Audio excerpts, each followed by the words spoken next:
പ്രജിതേ, ഈ ഇറാനിൽ ഉണ്ടായിരുന്ന യുറേനിയം, ഈ പറയുന്ന ഉണ്ടായ കാഹളമൊക്കെ അവിടെ എന്തൊക്കെയോ ആണവ ശേഖരമുണ്ട് എന്ന് പറഞ്ഞുകൊണ്ടാണ് ഈ കണ്ട കാഹളം ഉണ്ടായിരുന്നത്.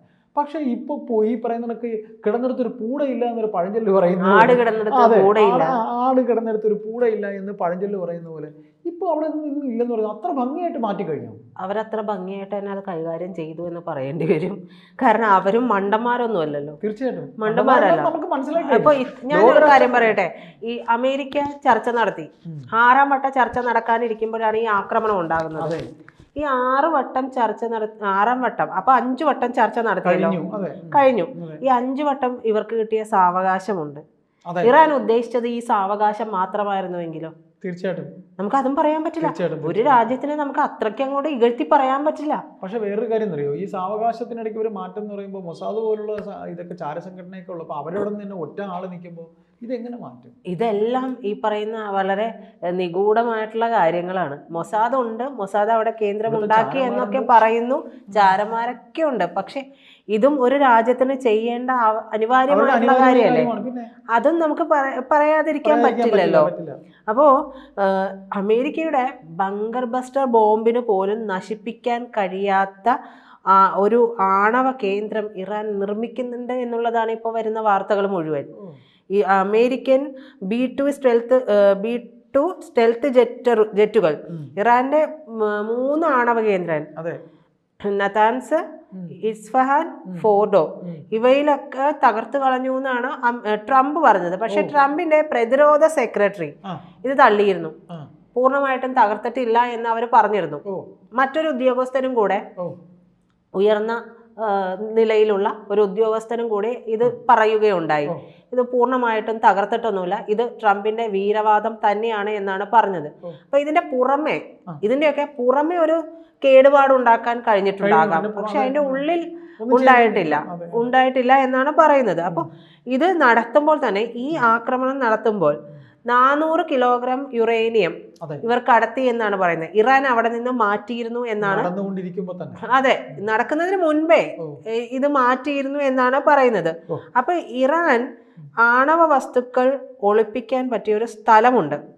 അതിന്റെ പേര് ഭയങ്കര രസകരമാണ്, കൂഹ് ഇ കൊളാൻ ഗാസ് ല. അത് നമുക്ക് എളുപ്പത്തിൽ പറയാൻ മറ്റൊരു പേരുണ്ട്, പിക്കാക്സ് പർവ്വതം എന്നാണ്. അപ്പൊ ഈ പിക്കാക്സ് പർവ്വതമാണ് ഇവരുടെ പുതിയ ആണവ കേന്ദ്രം എന്നാണ് വരുന്നത്. ഫോർഡോയിൽ നിന്ന് ഏകദേശം ഒരു 145 കിലോമീറ്റർ തെക്കും മധ്യ ഇസ്ഫഹാൻ പ്രവിശ്യയിലെ നതാൻസ് ആണവ കേന്ദ്രത്തിൽ നിന്ന് ഏതാനും മിനിറ്റുകൾ മാത്രം അകലെയുള്ള ഈ പിക്കാക്സ് പർവ്വതത്തിലേക്ക് ഇറാൻ വളരെ വേഗത്തിൽ നിർമ്മാണം നടത്തുന്നുണ്ടോ എന്നാണ് പുറത്തു വരുന്നത്. അപ്പൊ കഴിഞ്ഞ 4 വർഷത്തിനിടെ ഇറാൻ രഹസ്യമായിട്ട് സൈറ്റ് വികസിപ്പിക്കുകയും ശക്തിപ്പെടുത്തുകയും ഒക്കെ ചെയ്തിട്ടുണ്ട്. അപ്പോൾ തന്നെ നമുക്ക് ആലോചിക്കാം, ഇവര് പറയുമ്പോഴും ഞങ്ങൾ നിർത്തില്ല എന്ന് പറയുന്നത് വെറുതെ ആയിരുന്നില്ല എന്നുള്ളത്. അപ്പോൾ ഒരു മറുപടി ഇറാനും ചെയ്തു വെച്ചിരുന്നു എന്ന് വേണം നമ്മൾ മനസ്സിലാക്കാനായിട്ട്. അപ്പോൾ 2023 പ്ലാനറ്റ് ലാബ്സ് BBC നിന്നുള്ള ഫോട്ടോകളും വീഡിയോകളും ഒക്കെ വിശകലനം ചെയ്ത ശേഷം ഇറാൻ ഈ പറയുന്ന പിക്കാക്സ് പർവ്വതത്തിലേക്ക് തുരങ്കങ്ങൾ കുഴിക്കുകയാണെന്ന് അസോസിയേറ്റഡ് പ്രസ് റിപ്പോർട്ട് ചെയ്തിട്ടുണ്ടായിരുന്നു. അതെ, നതാൻസിന് ചുറ്റുമുള്ള ഈ മലനിരകളുടെയൊക്കെ ഒരു കൊടുമുടിയായ പിക്കാക്സിന് 5000 അടിയിലധികമാണ് ഉയരമുള്ളത്. ഇറാൻ പർവ്വതനിരയിലേക്ക് 4 പ്രവേശന കവാടങ്ങൾ കുഴിച്ചിട്ടുണ്ട്. അത് 2 എണ്ണം കിഴക്ക് ഭാഗത്തു നിന്നും 2 എണ്ണം പടിഞ്ഞാറ് ഭാഗത്തു നിന്നുമാണെന്നാണ് പറയുന്നത്. അപ്പോൾ ഓരോ തുരങ്ക പ്രവേശന കവാടത്തിനും 6 മീറ്റർ വീതിയും 8 മീറ്റർ ഉയരവും ഉണ്ടെന്നാണ് റിപ്പോർട്ടുകൾ. ഈ ഇറാന്റെ ആണവ സമ്പുഷ്ടീകരണ പദ്ധതിയുടെ ഏറ്റവും പ്രധാനപ്പെട്ട നിലയം എന്ന് പറയുന്നത് ഫോർഡോയാണ്. ഫോർഡോയ്ക്ക് പക്ഷേ 2 തുരങ്ക പ്രവേശന കവാടങ്ങൾ മാത്രമേ ഉള്ളൂ. അവിടെയാണ് ഈ പിക്കാക്സിലുള്ളിടത്ത് 4 എണ്ണം കൊടുത്തിരിക്കുന്നത്. ഫോർഡോ ഏതാണ്ട് ഭൂമിക്കടിയിലേക്ക് 60-90 മീറ്റർ ആഴത്തിലാണ് സ്ഥിതി ചെയ്യുന്നത്. പക്ഷെ പിക്കാക്സില് പറയുന്ന ഈ ആണവ നിലയം 100 മീറ്റർ താഴ്ചയിലാണ് അവരുണ്ടാക്കി ഇരിക്കുന്നത് എന്നാണ് പറയുന്നത്. അപ്പോൾ ഇത് ഭൂഗർഭ സൗകര്യങ്ങളൊക്കെ ലക്ഷ്യമിട്ട് വികസിപ്പിച്ചെടുത്ത അമേരിക്ക പോലുള്ള അവരുടെയൊക്കെ ബങ്കർ ബോസ്റ്റർ ബോംബുകളുടെയൊക്കെ ഫലപ്രാപ്തി രക്ഷ നേടാൻ പറ്റും. ഇപ്പൊ ഇറാൻ 2009 വളരെ രഹസ്യമായിട്ട് നിർമ്മിച്ച ഫോർഡോ ആണവ കേന്ദ്രത്തെ കുറിച്ചുള്ള വിവരങ്ങളൊക്കെ പാശ്ചാത്യ രാജ്യങ്ങളിലെ ഇന്റലിജൻസ് ഗ്രൂപ്പുകളൊക്കെയാണ്, പ്രത്യേകിച്ച് മൊസാദ് തന്നെയാണ് വിവരങ്ങൾ പുറത്തു കൊണ്ടുവന്നത്. അപ്പോ അതോടുകൂടിയാണ് അമേരിക്ക 60 മീറ്റർ, അതായത് ഏതാണ്ട് 200 അടി ഭൂമിയിലേക്ക് തുളച്ചു കഴിയുന്ന GBU-57 ബോംബ് നിർമ്മിക്കുന്നത്. അതുകൊണ്ട് ഇനിയിപ്പോൾ പുതിയതായിട്ട് നിർമ്മിക്കുന്ന ആണവ നിലയത്തിന്റെ താഴ്ച എന്ന് പറയുന്നത് 100 മീറ്റർ ആകുമ്പോൾ ഇനിയിപ്പോൾ അമേരിക്ക ഇതിന് വേണ്ടുന്ന ബോംബ് ഉണ്ടാക്കണം,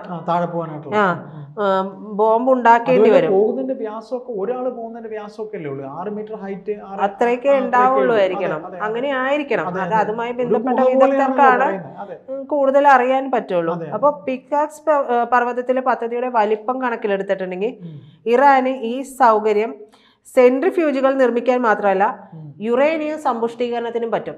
സെൻട്രിഫ്യൂജ് മാത്രമല്ല, ഇത് രണ്ടിനും പറ്റുന്ന രീതിയിലുള്ള ഒരു ആണവ നിലയമാണ് ഈ പർവ്വതത്തിന് താഴെ ഇറാൻ ഉണ്ടാക്കിയിരിക്കുന്നത് എന്നാണ് നമ്മൾ ഇതിൽ നിന്ന് മനസ്സിലാക്കുന്നത്. അപ്പൊ നമ്മൾ പറഞ്ഞല്ലോ, അമേരിക്ക പറഞ്ഞത് ഇത് മൊത്തം നശിപ്പിച്ചു കളഞ്ഞു എന്നുള്ളതാണ്. പക്ഷെ അതല്ല, അവിടെ അണുവികരണം ഒന്നും സംഭവിച്ചിട്ടില്ല, ഒന്നും ഉണ്ടായിട്ടില്ല എന്നുള്ളത് ഈ പ്രതിരോധ സെക്രട്ടറി ഉൾപ്പെടെയുള്ളവർ പറഞ്ഞതിൽ നിന്ന് വ്യക്തമാണ്. അത്തരത്തിൽ എന്തെങ്കിലും സംഭവിച്ചിട്ടുണ്ടെങ്കിൽ ഏതെങ്കിലും ഒരു രീതിയിൽ ഇത് ഉണ്ടായിരിക്കണം. പിന്നെ അവിടെ ഒരു സ്ഫോടനം നടന്നതായിട്ട്, ഭൂചലനം ഉണ്ടായതായിട്ട് പറയുന്നുണ്ട്.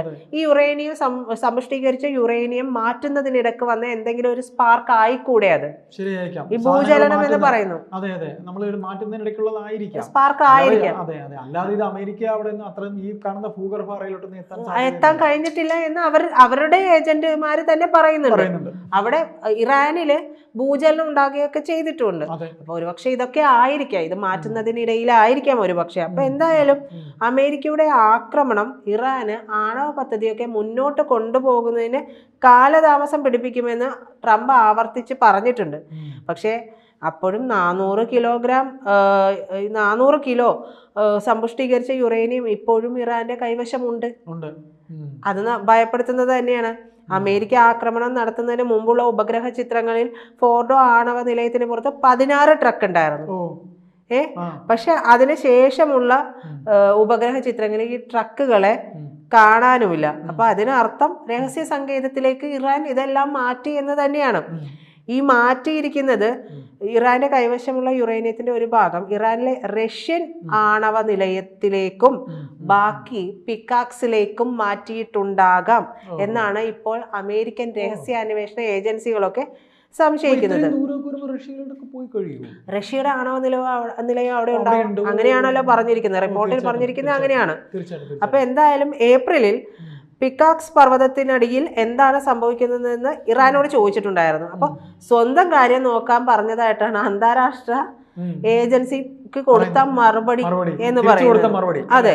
അപ്പൊ ഭൂമിക്കടിയിലുള്ള തുരങ്കങ്ങളിൽ ആണവായുധങ്ങൾ നിർമ്മിക്കാനുള്ള രാസപ്രവർത്തനങ്ങൾ നടക്കാൻ സാധ്യതയുണ്ടെന്ന് അന്ന് തന്നെ IAEA മുതിർന്ന ഉദ്യോഗസ്ഥൻ പറഞ്ഞിട്ടുണ്ടായിരുന്നു.